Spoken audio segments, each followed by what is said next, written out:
안녕하세요. 오늘은 비누 회사로 많이들 아시지만 사실은 항공에 화학까지 정말 다양한 사업을 하는 기업이죠.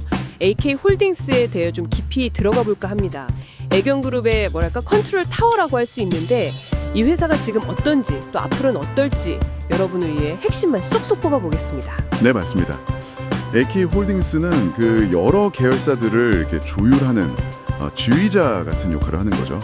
그래서 각 계열사들이 잘해야 AK홀딩스 전체 실적도 좋아지는 그런 구조거든요. 오늘은 그 구조부터 해서 최근 재무 상황, 앞으로의 방향성까지 좀 자세히 살펴보겠습니다.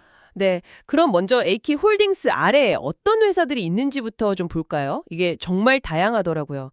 우리가 잘 아는 애경산업, 생활용품 만드는 곳이죠. 그리고 화학적으로 애경케미칼, 여행 갈 때 타는 제주항공, 또 AK플라자까지, 그렇죠? 네네, 맞습니다. 정말 여러 분야에 걸쳐 있죠. 특히 작년, 그러니까 2024년 매출 기준으로 보면요. 애경케미칼하고 제주항공, 이 둘이 그룹 매출에서 차지하는 비중이 아주 큽니다. 각각 1조 7천억 원 넘게 벌었으니까요.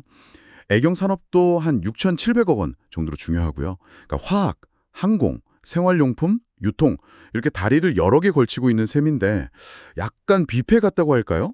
골고루 있긴 한데 주력 메뉴는 역시 화학이랑 항공인 거죠. 하하, 뷔페 비유 재밌네요. 그럼 최근 실적은 어떤가요? 2025년 1분기 성적표가 나왔는데 이게 좀 흥미로워요. 매출은 작년 같은 기간보다 조금 줄었는데 영업이익이 244억 원, 순이익이 50억 원, 이게 적자에서 흑자로 돌아섰어요. 뭔가 좀 반전이 있는 거죠. 네, 그렇죠. 흑자 전환 자체는 분명히 좋은 소식입니다. 긍정적인 신호인데 근데 좀 더 봐야 할 게 있어요. 현재 시가총액이 한 1,537억 원 정도 수준인데 주가 수익 비율, PER 있잖아요. 이게 0.29배로 나와요. 이건 이례적으로 낮은 수치거든요. 0.29배요? 엄청 낮은데요.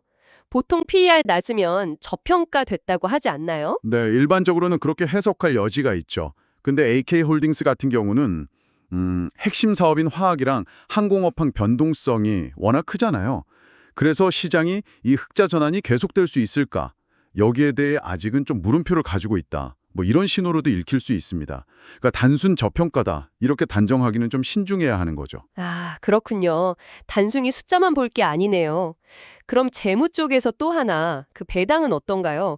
투자자분들이 관심 많으실 텐데요. 2025년 기준으로 보니까 배당 수익률이 4.02%. 꽤 괜찮은데요.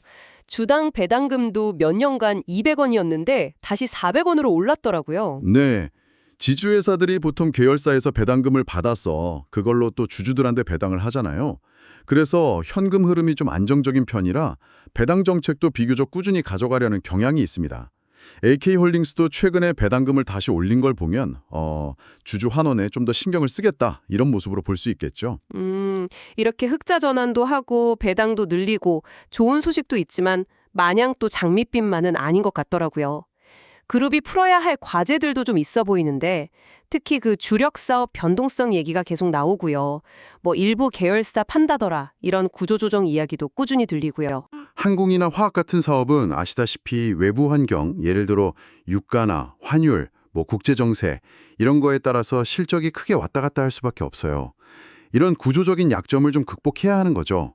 그래서 예를 들면 애경케미칼 같은 경우는 기존 사업 말고도 이처전지 소재라든가 친환경 건축자재 같은 거 있잖아요. 이런 신사업 쪽에 지금 적극적으로 투자를 하고 있습니다. 새로운 성장 동력을 찾으려는 거죠. 그룹 전체적으로 체질 개선이랄까 변동성에 좀 덜 흔들리려는 노력이 아주 중요해지는 시점입니다. 그냥 기존 사업이 좋아지기만 기다릴 수는 없으니까요. 네. 자, 그럼 오늘 이야기 한번 정리해 보겠습니다. AK홀딩스는 애경그룹의 지주회사고요. 화학과 항공을 중심으로 여러 사업을 하고 있습니다. 최근 1분기에는 실적이 흑자로 돌아서면서 개선되는 모습을 보였고 또 4%대 배당 매력도 가지고 있죠. 하지만 동시에 주력 사업의 실적 변동성이 크다는 점 그리고 구조조정 필요성 같은 숙제도 안고 있다. 이렇게 볼 수 있겠네요. 네. 그래서 여기서 우리가 한번 생각해 볼 질문은 이런 겁니다.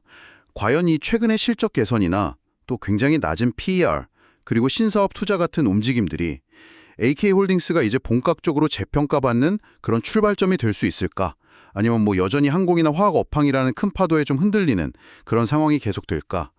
이 질문에 대한 답을 찾아가는 과정이 앞으로 AK홀딩스를 지켜보는 핵심 포인트가 될 것 같습니다. 여러분은 어떻게 생각하시나요? 네, 오늘 AK홀딩스에 대한 심층 분석 여기까지입니다. 다음 시간에 더 흥미로운 이야기로 여러분 다시 찾아뵙겠습니다.